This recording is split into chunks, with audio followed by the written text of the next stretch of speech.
Bircə dəqiqə. Hə, salamlamağı götürürəm. Leksik, şunlu leksik, mağı qrammatik. Salam sözün köküdür. Salamlamaq, salamlaşmaq, maq da qrammatik şəkilçi kimi götürürəm. Amma məsələn, vidalaşmaq sözünü belə götürə bilmərəm. Vida sözün köküdür. Vidalamaq sözü dilimizdə yoxdur axı. Ona görə də laşı bütöv götürürəm, mağı da bütöv götürürəm. Sonra danışıram. Dır, dir, durdur şəkilçisi, ır, ir, ur, ür və ar, ər şəkilçiləri. Bunlar da həm leksik şəkilçi ola bilər. Ir, ir, ur, ür, dır, dir, durdur. Həm leksik ola bilər, həm qrammatik ola bilər. Əgər mən bunlardan sonra maqmaq əlavə eləyə bilirəmsə leksikdir. Əlavə eləyə bilmirəmsə qrammatikdir. Bəzən bir sözdə 2 dənə dır şəkilçisi, ar və yaxud da ır görə bilərsiniz. Bu sizi çaşdırmasın. Məsələn, yazdırıldı. Yaz sözün köküdür. Bəzən uşaqlar deyir dırdı, bu qrammatik götürülür. Xeyr, yazdırmaq sözü dilimizdə var axı. Ona görə dırı leksik götürürəm. Ilı bir dənə leksik götürürəm. Dını da zaman götürürəm. Yazdırıldı. Və yaxud da keçirir.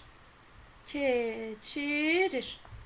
Keç sözün kökü, keçirmək var axı. Birinci ırı leksik götürürəm. Digər ırı qrammatik şəkilçi kimi götürürəm. Başqa nə qaldı demədiyimiz? Hə, bir də görə bilərsiniz. Idı, ındı bu şəkilçiləri həm acaqdı, leksik şəkilçi kimi də görə bilərsiniz. Qrammatik şəkilçi kimi də. Məsələn, qızılı qab, bir də var qızılı aldım. Aha. Burada qızılı sifət düzəldib, ını leksik götürürəm. Bir də aldım nəyi? Qızılı. Buradakı isə təsiri yalın şəkilçisidir, qrammatik götürürəm. Bax, bu tipli nüanslara diqqət edin. Hə, ın mənsubiyyətdir, tez qrammatik götürüm? Yox. Diqqət edin, bəzən ola bilər ki, o leksik şəkilçi də ola bilər. Məsələn, səpin başladı cümləsində, səp sözün köküdür, in feildən isim düzəldən şəkilçidir. Bir də var deyirəm ki, torpağa toxumu səpin. Səp sözün köküdür, ın qrammatik şəkilçi kimi çıxış eləyir. Bunu yadınızda saxlayın. Yəni, hər gördüyünüz şəkilçini o saat götürməyin. Leksik və ya qrammatik təhlil edin. Şəkilçilərin amonimliyi var. Sonuncu olaraq da deyirəm ki, dıqdı, dındı, dikdi, dimdi. Bu formalarda görə bilərsiniz, diqqətli olmalısınız. D zamandı Q şəxsonluğudur. D zamandı N şəxsonluğudur. D zamandı Q şəxsonluğudur. Bəzən uşaqlar bunu bütöv götürürlər. Dım gedir qrammatikə. Bütöv gedirlər. Xeyr. D-nı ayrıca zaman götürürəm. M-nı ayrıca şəxsonluğu götürürəm.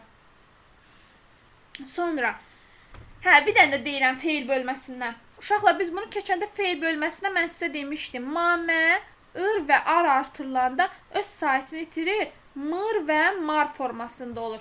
Bax, buna da diqqət edin. M-nı zaman götürəcəksiniz, ırı şəxs. M-nı inkarlıq götürəcəksiniz, ırı zaman. M-nı inkarlıq götürəcəksiniz, arı zaman götürəcəksiniz. Bir də buna diqqət edin. İndi əlavə suallarınızı verin, gəlsin. Varsa, buyurun.